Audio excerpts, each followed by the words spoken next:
Olá a todos, bem-vindos ao Teta Talentor Conversas com o CEO. O meu nome é Ricardo Pires e sou o CEO da Talentor. Hoje o meu convidado é César Santos, fundador do Elo Group e um nome incontornável na história da Talentor. Conhecido e reconhecido por ser um estratega, um líder, um visionário e um homem com o coração do lado certo. Venham daí comigo conhecer um pouco mais deste empreendedor e inspirador. Olá César, bom dia. Bem-vindo à tua Talentor. E bem-vindo ao Teta Talentor Conversas com o CEO. Hoje vamos falar um pouco sobre a história da Talentor, os 25 anos da Talentor. Ao longo destes anos, a empresa cresceu muito em ambição, cresceu muito em dimensão. Hoje somos um conjunto de marcas e somos um grande grupo empresarial. É um bocadinho sobre o início dessa história que eu queria começar esta conversa. Conta-nos como é que começou tudo isto, como é que começou esta aventura. Bem, obrigado pelo convite, embora obviamente acho que faz todo o sentido 25 anos depois fazer uma retrospectiva da história, como isto começou. A história é relativamente conhecida, acabo por voltar um bocadinho a temas que já falei, ou seja, tudo começou numa viagem que eu e os meus pais vínhamos tomar e tivemos um acidente na A1, em 1995, em 17 de setembro de 1995, e isso levou a que, na altura, o meu pai tendo ficado em coma, eu tive que pegar no negócio do meu pai, no fundo garantir os pagamentos e o normal funcionamento da atividade que ele tinha. Ao fim de alguns meses de eu tentar acumular, eu na altura estava a trabalhar no Citibank, ao fim de cerca de 6 meses eu tentar acumular as duas coisas, era completamente impossível estar a continuar com esse desgaste, de estar a trabalhar e estar a acumular a atividade do meu pai, e o facto do meu pai continuar ainda muito limitado, tinha sido ao hospital, mas continuava muito limitado, eu decidi sair no Citibank e, no fundo, garantir a continuidade da atividade dos meus pais. Fiz isso por duas razões. Primeiro, porque obviamente também era uma forma de tentar manter o estímulo para o meu pai tentar recuperar para depois poder voltar à atividade profissional. Por outro lado, também, entre fechar o negócio e continuar a trabalhar no Citibank, na altura estava ainda como estagiário, senti-me tentado a pegar no negócio do meu pai.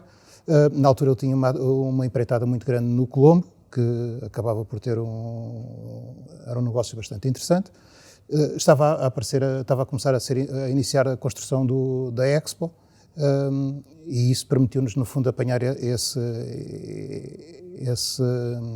surfar um bocadinho essa onda das obras públicas que existiam nos anos 90, e depois no final da Expo identifiquei, acho que era fácil de perceber, que havia aqui uma oportunidade para criar uma empresa de trabalho temporário no setor da construção civil. Já tinha havido uma ou duas, mas não tinha corrido muito bem, mas a oportunidade estava lá, e então em 99 achámos que, por bem, e eu falei isso com os meus pais, de começar de criar uma empresa de trabalho temporário para o setor da construção civil, porque o setor estava muito desregulado e, no fundo, havia uma oportunidade para criar uma empresa que ajudasse a estruturar um pouco e, no fundo, a fazer assistência das pessoas, trabalhadores na construção civil, de uma forma mais estruturada. Muito bem. Eu tenho o grato privilégio de fazer parte destes 25 anos em alguns deles. Um projeto desta dimensão tem sempre muitos desafios. Em retrospectiva, para ti, o que é que foram as principais dificuldades e as principais conquistas que tivemos durante estes 25 anos? Esse é um tema, às vezes, penso um pouco nisso, porque, no fundo, são se calhar, as grandes lições destes 25 anos. As maiores dificuldades, a maior de todas, provavelmente, eu identifico 3, foi a necessidade de diversificação, ou a forma como, a dificuldade na diversificação. Tu próprio fizeste parte desse processo. Nós, quando saímos da construção civil, os 3 primeiros clientes que vieram fora da construção civil foste tu que os trouxeste, na área da hotelaria, o Penhalonga, o Miragem e o Lagoas.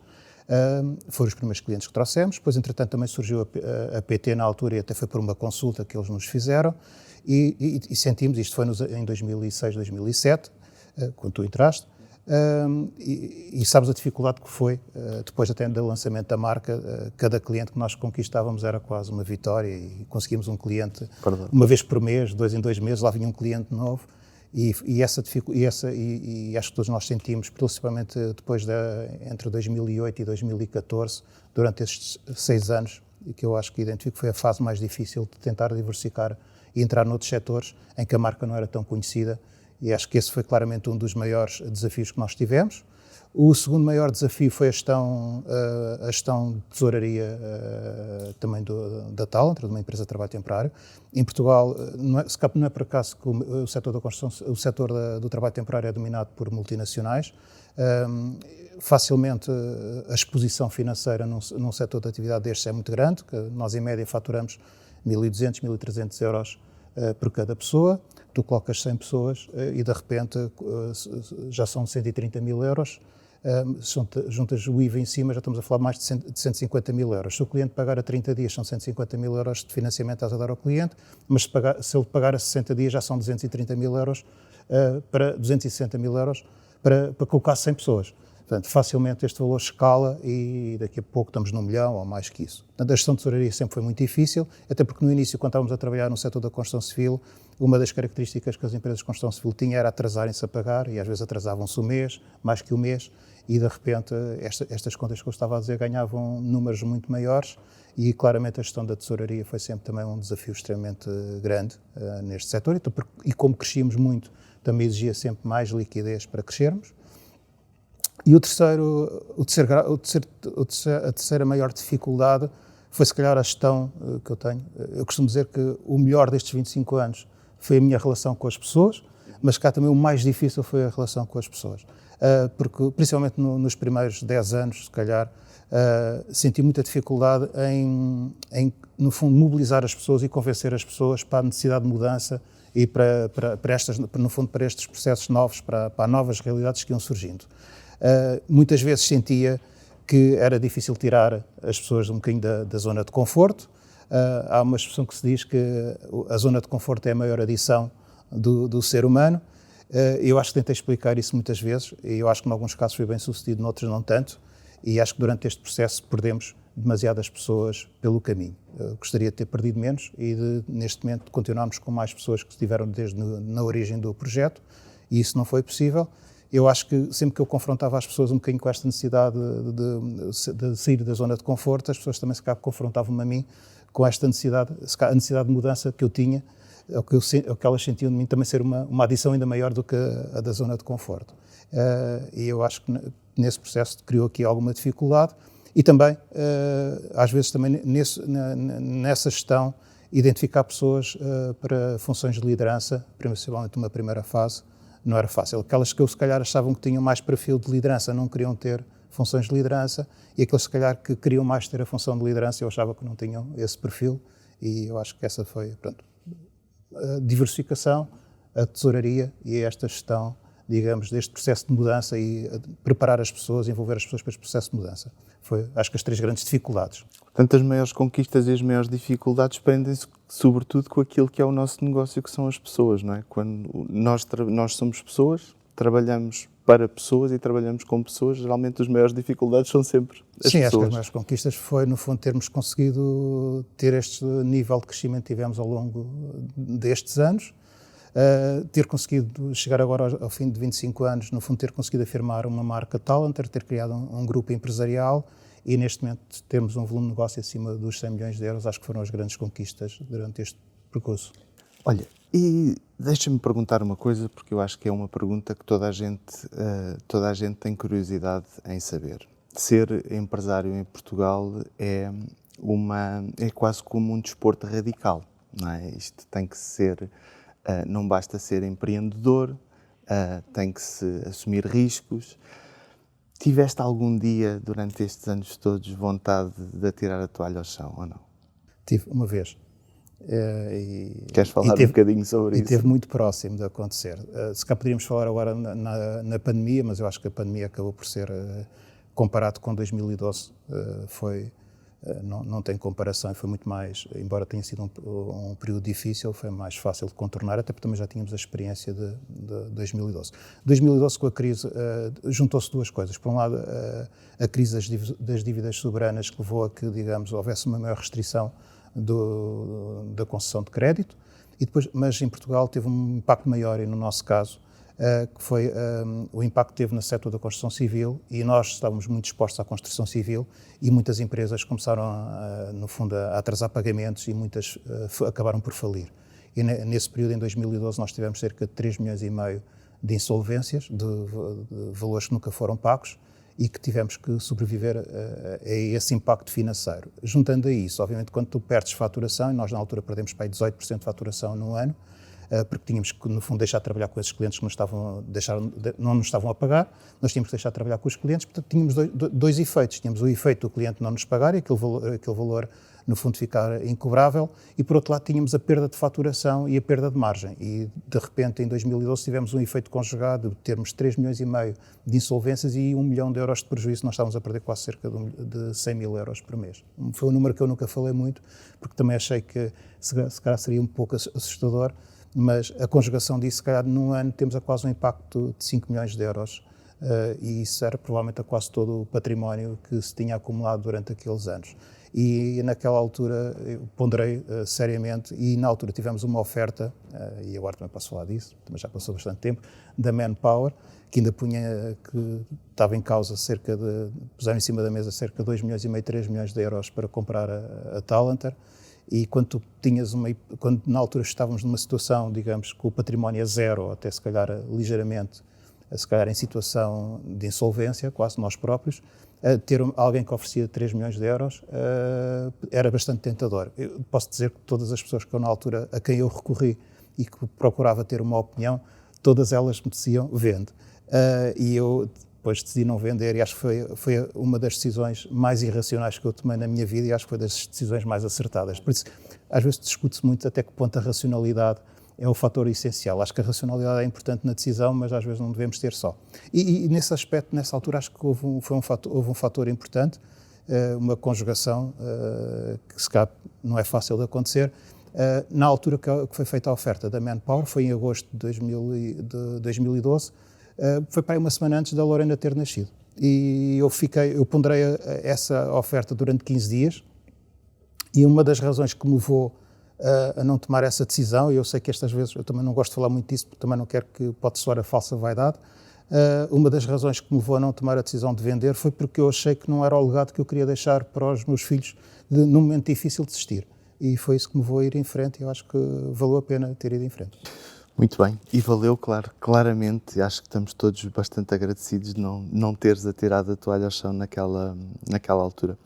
Já vamos voltar um bocadinho ao ano da crise e tudo aquilo que aconteceu depois disso, mas um bocadinho antes tu tomaste uma iniciativa e tomaste uma decisão que não foi também consensual, que foi, em 2008 nós lançámos uma nova marca. A marca que temos hoje, uma marca absolutamente fabulosa, mas que requereu, obviamente, investimento, numa altura difícil. Dirias que foi uma aposta de risco? Não, 2012 foi uma aposta de risco. E nessa altura também eu não estava alinhado com a maioria, digamos assim. Inclusive, se te lembrares, o diretor financeiro na altura pediu demissão porque não concordava com a minha decisão. E eu mesmo assim fui em frente. E aí sim foi uma decisão de risco. Ficar sem o diretor financeiro e tudo numa fase dessas não foi uma decisão fácil. Mas a da marca para mim fazia todo o sentido. E nessa altura nós não estávamos, o mercado ainda estava em franca expansão.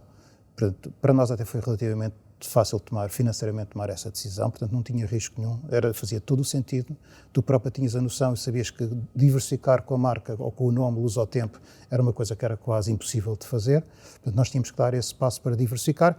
Havia muitas pessoas nessa altura, e esse foi um dos momentos que a dificuldade estava mais aí, que não percebia a necessidade se as coisas estavam a correr bem, se nós até faturávamos bastante, tínhamos uma boa presença no setor da construção civil, porquê querer ir para outros setores de atividade?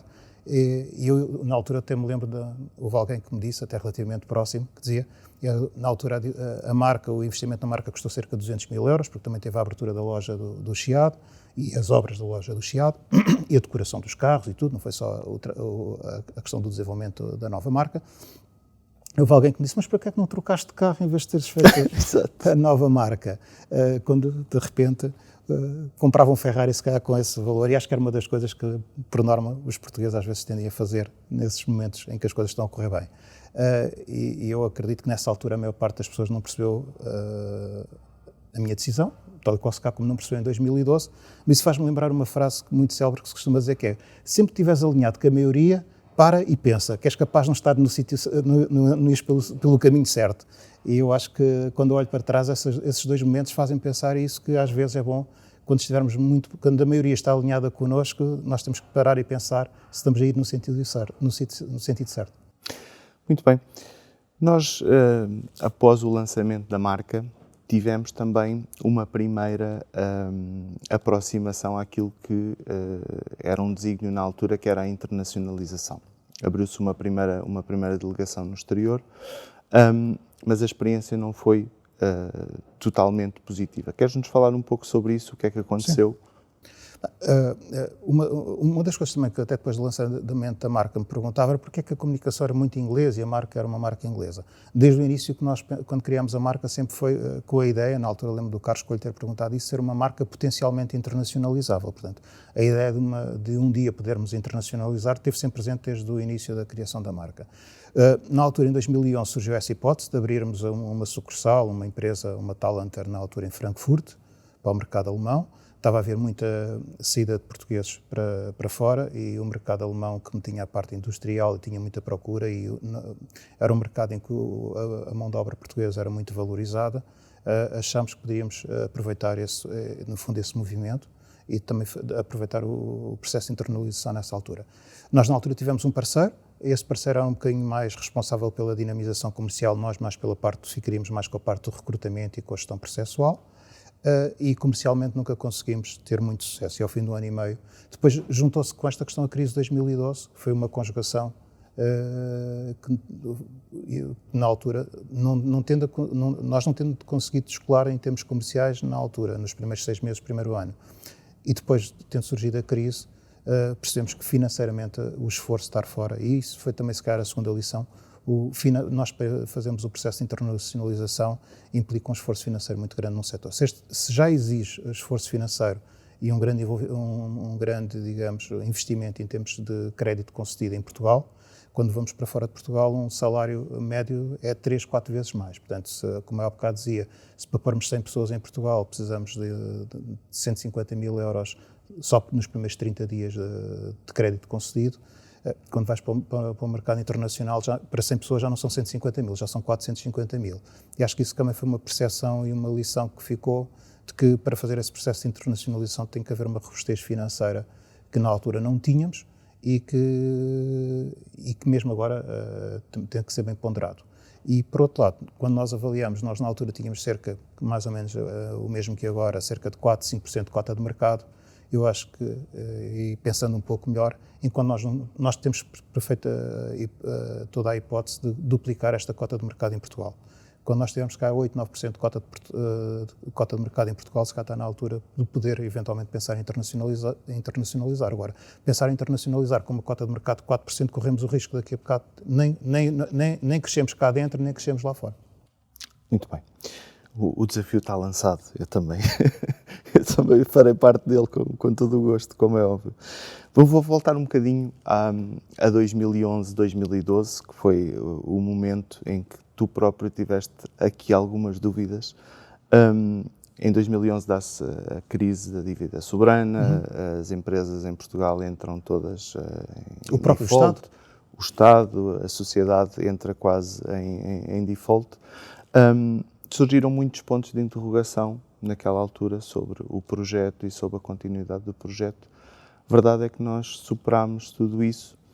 O que é que dirias às pessoas que naquela altura não acreditaram em nós, não acreditaram em ti? Eu não sou de grandes ressentimentos, portanto não é por aí. Mas, obviamente, as que acreditaram, acho que fizeram uma boa opção e acho que estão contentes, muitas delas estão cá hoje ainda. E acho que valeu a pena. As que não acreditaram, pronto, enganaram-se no prognóstico, mas eu também me engano muitas vezes e pronto, acontece a todos. Muito bem. Logo após estes anos de 2011 a 2012, dá-se um marco importante na história da vida da empresa, que é a obtenção da certificação de qualidade. Que relevância atribuis a esta obtenção desta certificação? O que é que ela foi impactante para depois e que nos ajudou no futuro? Acho que foi importante, não foi determinante, mas foi importante porque, obviamente, e tu sabes isso, foi sempre muito difícil afirmar a Talentor no mercado de multinacionais, em que, digamos, o prestígio e a reputação de uma empresa multinacional nos punha sempre numa situação de desvantagem. Acho que o facto de ter uma certificação de qualidade era uma forma de compensar um pouco isso, ou seja, era uma empresa certificada, sempre era, no fundo, um reforço da reputação. Havia uma entidade externa que, no fundo, avaliava e que dava aqui um extra de reputação à empresa e que, quando estávamos a entrar em setores novos ou em clientes que não nos conheciam, o facto de sermos certificados sempre achei que era um fator de extra de reforçar a nossa reputação. Mas não acho que tenha sido determinante. Acho que houve aqui outros três elementos que foram mais importantes, inclusive, que a certificação. Primeiro, obviamente, a criação da marca, e acho que a marca foi um projeto bastante conseguido, um trabalho bastante bem feito com a Ivity, que nos projetou e que nos permitiu criar, se calhar, sermos disruptivos na altura. Depois houve toda a dinâmica comercial que nós implementámos a partir de 2010, da qual tu fizeste parte e acho que tens presente. Acho que criámos um ADN e uma capacidade de trazer, numa primeira fase foi difícil, mas depois houve uma fase em 2014, já estávamos a quase a trazer 10 clientes novos cada mês, e acho que conseguimos introduzir essa dinâmica comercial e acho que esse ADN foi importante e ainda hoje se mantém, tanto na Talentor como no grupo, esse ADN, no fundo, de captação e trazer clientes novos. E depois houve uma terceira decisão, que foi a decisão na altura de abrir novas delegações e, no fundo, termos uma implantação nacional, e acho que isso dava muita força à Talentor na altura, porque éramos uma empresa com mais de 20 delegações presentes, na altura, inclusive nos Açores e na Madeira, de norte a sul, de Braga ao Algarve, e acho que essa força de termos uma implantação a nível nacional traduzia essa força e, por outro lado, também criava uma proximidade com os projetos, com as pessoas, estávamos relativamente próximos, que também sempre foi um fator. Sempre procurámos que fosse um fator diferenciador.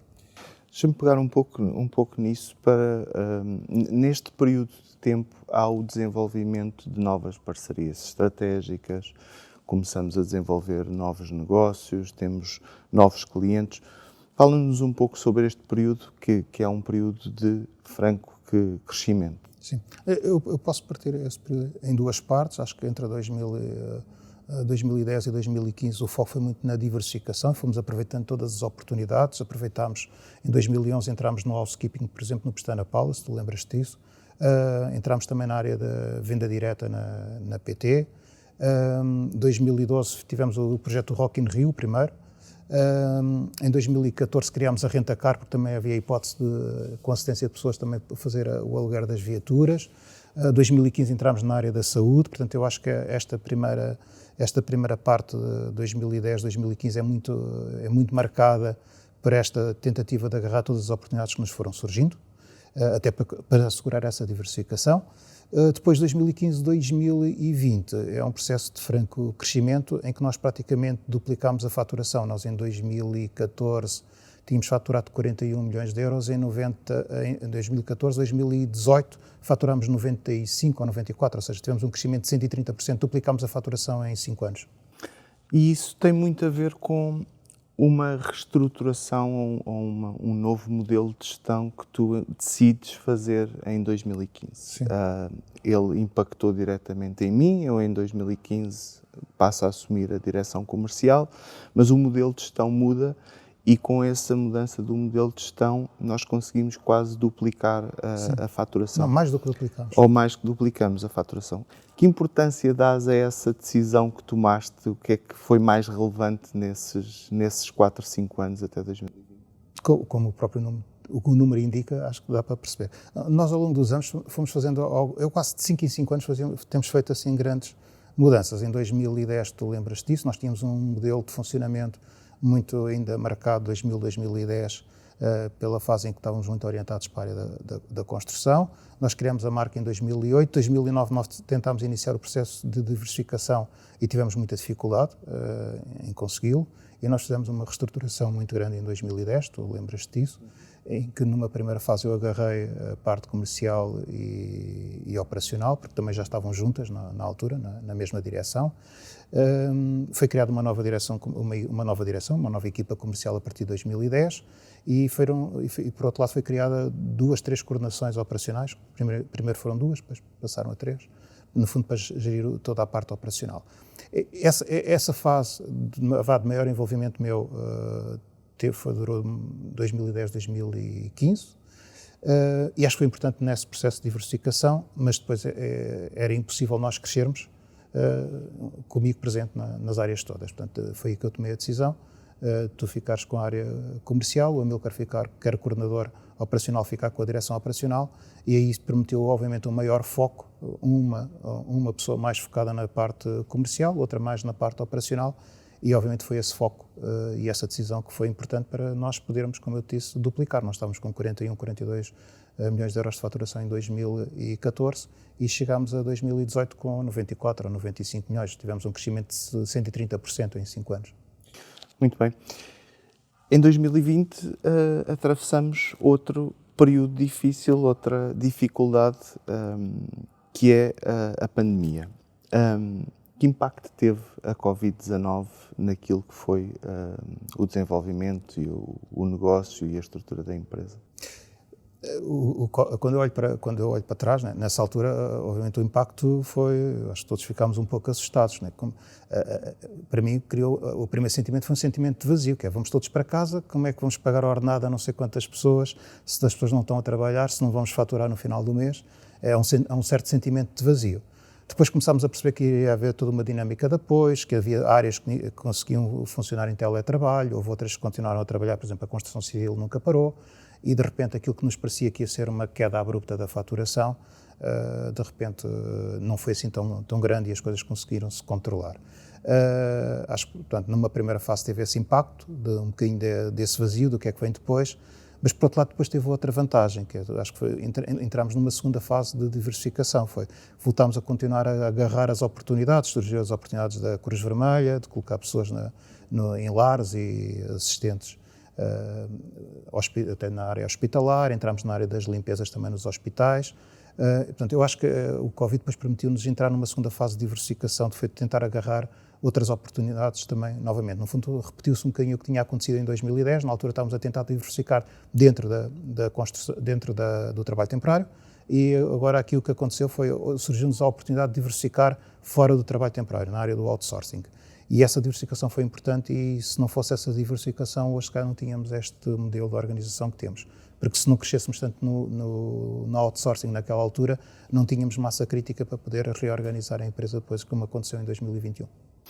Vamos falar um bocadinho sobre esse novo modelo de organização, porque em 2021, no pós-pandemia, tu tomas uma decisão que é uma decisão absolutamente disruptiva, que é agarrar nas marcas todas e encontrar pessoas que basicamente tomassem conta delas, a gerissem e tivessem a responsabilidade da gestão delas e do futuro imediato de todas as marcas.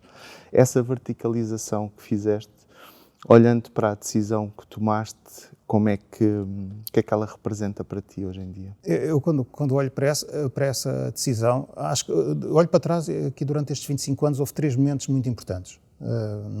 Eu acho que houve muitos momentos importantes, acho que todos nós vivemos muitos momentos importantes, mas se formos ver aqueles mesmo marcantes, houve 3, eu identifico 3. Obviamente, em 99, a decisão de criar a primeira empresa de trabalho temporário na altura, a Luz ao Tempo. Depois, em 2008, a criar a marca Talent, e no fundo queremos sair fora daquele universo, estávamos fechados na área da construção.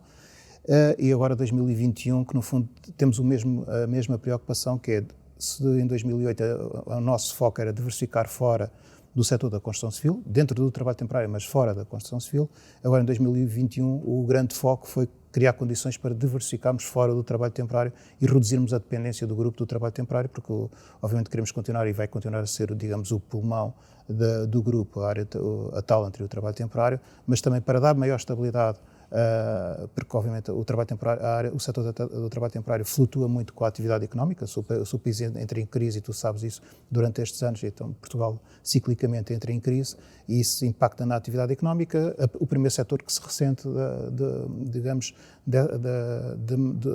desaceleramento da atividade económica é uma das áreas, a área do trabalho temporário, porque é a primeira área em que as empresas obviamente reduzem a mão de obra. Isso depois impacta também na nossa estrutura e na estabilidade da nossa estrutura interna. E, obviamente, diversificar fora do trabalho temporário é importante para dar maior estabilidade ao grupo e às pessoas que cá trabalham.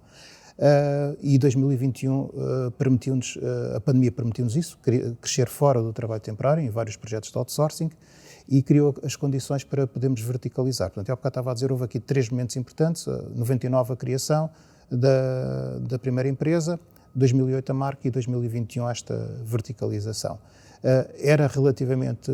Começou a ficar relativamente claro para mim de que eu mantendo-me como CEO, porque eu até acredito que a maior parte das pessoas achavam que eu ia ser CEO da Talentor para a vida inteira. Eu acho que aí provavelmente poderei ter criado aqui alguma surpresa. E eu nunca senti que iria ser CEO para a Talentor a vida inteira, até porque eu sempre tive uma visão muito comprometida, mas nunca muito agarrada, digamos assim, às funções. E achei que havia condições de nós diversificarmos e que isso nos permitia crescer. Portanto, e foi na altura que foi tomado. Portanto, nós já tínhamos cerca de 6 marcas, a Wello veio depois sentimos a necessidade, porque éramos conhecidos como o Grupo Talentor, e depois já tínhamos Futurcabo, já tínhamos outsourcing, já tínhamos seguros, já tínhamos rentacar, e daqui a bocado estávamos a dispor a marca Talentor foi criada muito com uma lógica, com ADN de recursos humanos, de identificação de talento, desenvolvimento de talento, e daqui a bocado isso já era facility service, já era rentacar, e não podia ser. Daí a necessidade de termos criado as outras marcas, e a decisão foi, no fundo, havia aqui uma oportunidade de pôr à frente de cada marca, identificar uma pessoa e pô-la à frente, e foi o que nós fizemos. Tu ficaste com a Talentor, o Amilcar ficou com a Noor, na altura tínhamos o Pedro Branco, que tinha começado com o processo executivo certo, ficou à frente da Eder, e pronto, houve mais, o João ficou com a Rent and Properties, o Jorge com a Exato, e eu fiquei com a Berkshire e com a Futurcabo. Eu acho que essa decisão foi importante, e foi importante para nós. Não é por acaso que este ano estamos a crescer acima dos 20%, e acho que essa decisão foi importante para voltar a criar uma nova onda de crescimento e, no fundo, de diversificação. Uma nova dinâmica. Sim. Muito bem. Estamos a chegar praticamente ao fim da nossa conversa, mas era importante falarmos um bocadinho sobre o futuro. Se tivesses que projetar os próximos 25 anos da Talentor ou do grupo, o que é que te deixaria feliz? O que é que gostarias que acontecesse nos próximos 25 anos? Em relação ao projeto da Talentor, há duas ou três coisas que me orgulham e que eu gostava de manter. Primeiro, fomos uma empresa que cumpriu sempre com os pagamentos a todos os trabalhadores. Nunca falhámos. Segundo, nunca tivemos um processo disciplinar. Nunca houve ninguém que tenha sido despedido da empresa por processo disciplinar. E depois acho que criámos uma reputação mesmo junto dos clientes de uma empresa cumpridora e no fundo, criámos uma boa reputação. Portanto, eu acho que era importante, uma das coisas que eu projeto para a Talentor e também para o grupo, mas neste caso agora para a Talentor, no futuro, é continuar a ser uma empresa em que os valores é importante, em que se afirma pelos valores. Pelo valor da confiança, da reputação, e do respeito e da relação e da empatia com as pessoas e, digamos, desse fator que esteve sempre muito presente da humanização da relação com as pessoas. Claramente, se continuar a ser uma empresa com valores, continuar a também ser uma empresa que no fundo, que se procura diferenciar pela inovação. Nós também, quando criámos a marca Talentor, criámos muito aquele conceito de formar para a empregabilidade. Nós criámos a Talentor em 2008, mas em 2010 criámos a Talentor Academy, sempre nessa lógica também já de requalificação. E se isso fazia sentido em 2010, agora atualmente percebemos que faz muito mais sentido. Acho que nesse aspecto até fomos um bocadinho premonitórios. Portanto, eu acho que é importante sermos uma empresa, continuar a afirmar-se por ser uma empresa de valores, em que os valores são importantes e que é uma empresa que procura também se diferenciar pela inovação. E depois, obviamente, continuar a crescer. E já sabes, eu já falei isso contigo, acho que o objetivo é tentarmos chegar aos 100 milhões de euros e estar no top 3. Já tivemos uma vez, acho que já uma vez conseguimos. Basicamente este setor tem sido dominado pela Manpower, Kelly e Adecco. E era importante quebrar, estamos um bocadinho como no futebol, entrar ali naquele núcleo dos 3, romper um bocadinho e entrar ali no top 3. Acho que esse era o desafio. Por isso temos que faturar mais de 100 milhões de euros, acho que é o desafio para os próximos anos. O desafio está aceito. Eu espero, acima de tudo, poder honrar o legado, porque o legado é muito pesado. Fizeste um trabalho extraordinário durante estes 25 anos. Queria só deixar-te uma última questão que já tem um pouco mais a ver com o grupo e não com a Talentor, porque hoje em dia já somos um grupo bastante grande. Que estratégias-chave tens para garantir o sucesso do grupo nos próximos 25 anos? O que é que te passa pela cabeça? Eu acho que para nós continuarmos, há aqui 3 fatores importantes, no meu ponto de vista, para continuarmos a dinâmica de crescimento e afirmarmos, no fundo, que acho que é essa, digamos, a minha ambição, e também acho que é fácil ser a ambição de todos quando cá trabalhamos, que é tornar o grupo um grupo empresarial relevante no tecido empresarial e na economia em Portugal. Acho que neste momento podemos aspirar a isso, sem parecer que somos demasiado megalómanos. Acho que até já começamos a ter algum impacto e acho que devemos continuar esse caminho. Para o atingir, acho que há aqui 3 dimensões que eu acho que são importantes.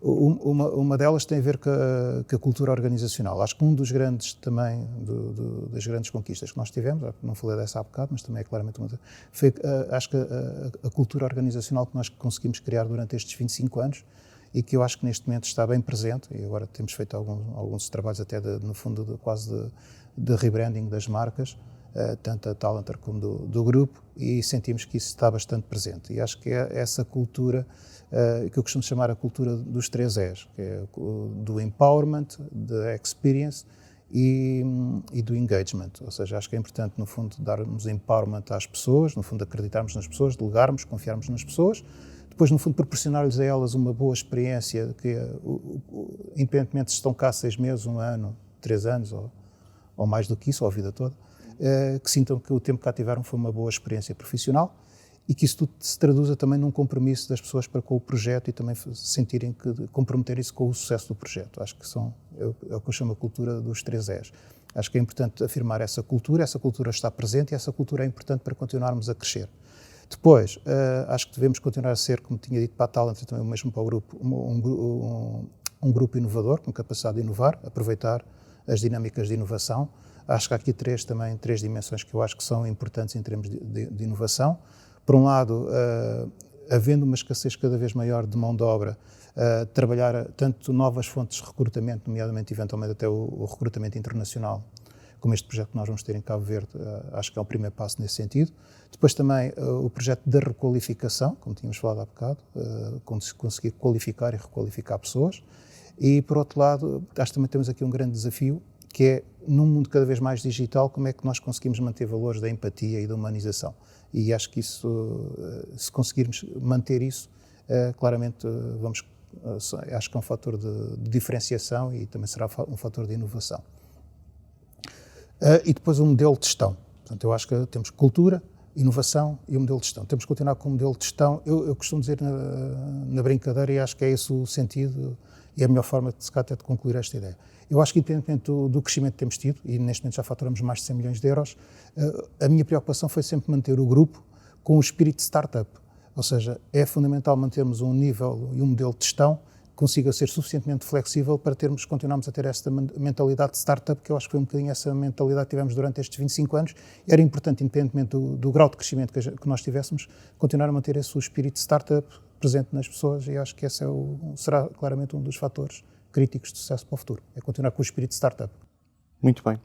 O nosso tempo está a chegar ao fim. Deixa-me só dizer-te muito obrigado, porque eu sei que a tua vida não melhorou depois de teres dado a responsabilidade das marcas a outros, porque o tempo acaba sempre por ser curto e porque tu passas o teu tempo todo a tentar ajudar-nos a nós que ficarmos a tomar conta das empresas, a evoluir e, acima de tudo, a faturar mais e a ter mais resultados. Portanto, muito obrigado pela disponibilidade, foi um prazer ter-te aqui e até já.